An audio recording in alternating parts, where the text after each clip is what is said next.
Hi there, welcome to Homeschooling with Hira. I hope you all are well. As I told in my previous video that the next video will be on the types of pronouns. So here it is. If you have not watched that video about pronouns and how to introduce pronouns to kids in a jolly grammar way, please watch it. The link is in the description box. So come on, let's talk about the types of pronouns. In Jolly Grammar, we cover these 4 types of pronouns, okay? Personal pronouns, possessive pronouns, reflexive pronouns, and relative pronouns. However, you may find some other types of pronouns, but they are not included in our course, okay? So first, I shall explain the personal pronouns, right? Come on, let's see what are they. Okay, now these are the personal pronouns. To understand the personal pronouns, first we need to understand about the persons. What are persons? In English, there are 3 persons, okay? The first person, second person, and third person.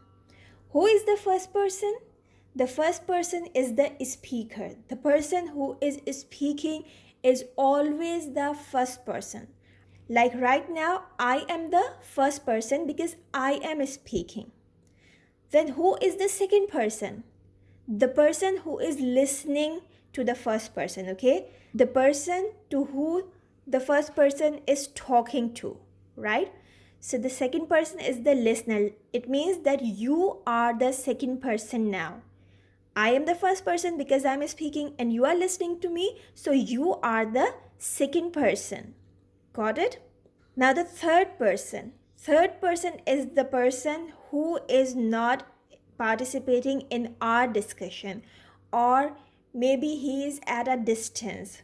It may happen that the first person is talking about the third person, okay? Like I am talking about somebody else that is not you, okay? I'm talking about Tom. So Tom is neither I nor you, so Tom is a third person. Got it?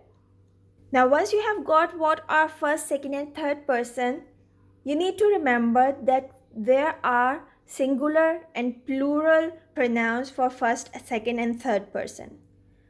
The singular pronoun for first person is I and me. The plural is we and us. For second person, singular and plural are the same, that is you. For third person, singulars are he, she, it, him or her.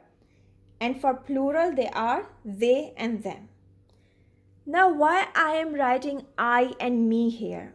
This word I is the subject pronoun and this word me is the object pronoun.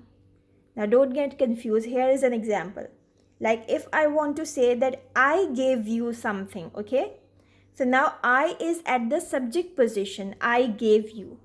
But if I say you gave me, now you is the subject and here this me, that is the first person, the person who is speaking is the object now. So that's why for first person we have these two, the subject pronoun and the object pronoun. Same goes with the plural, okay? For second person, we have the same subject and object pronoun. Let's look at this example. You got me.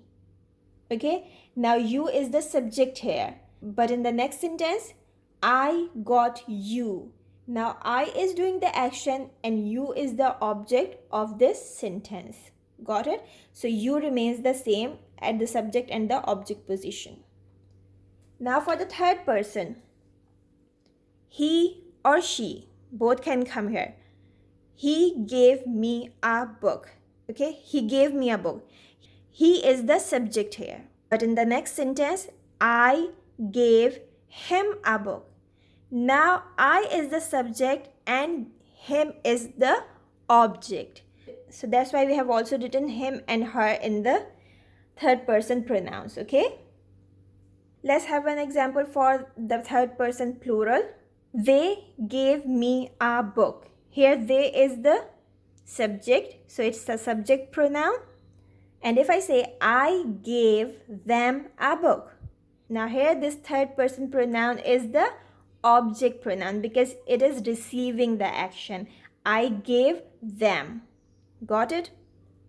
One more thing that you need to remember and always emphasize on, that with the third person singular pronouns, we use an S and ES with the verb.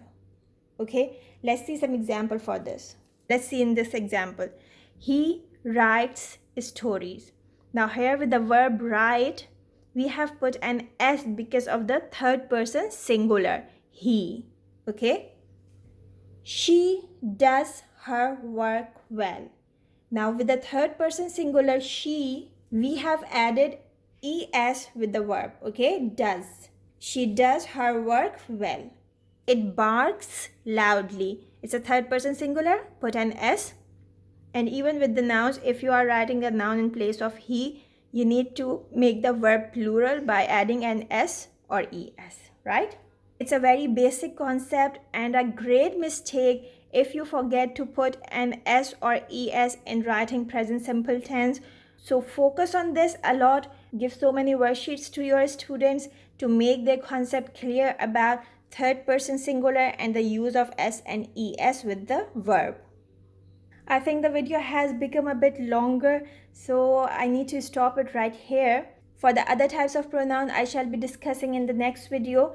If you have got something useful from this video, please hit the like button, share the video, and do comments as well, please. Take care and bye for now. Bye.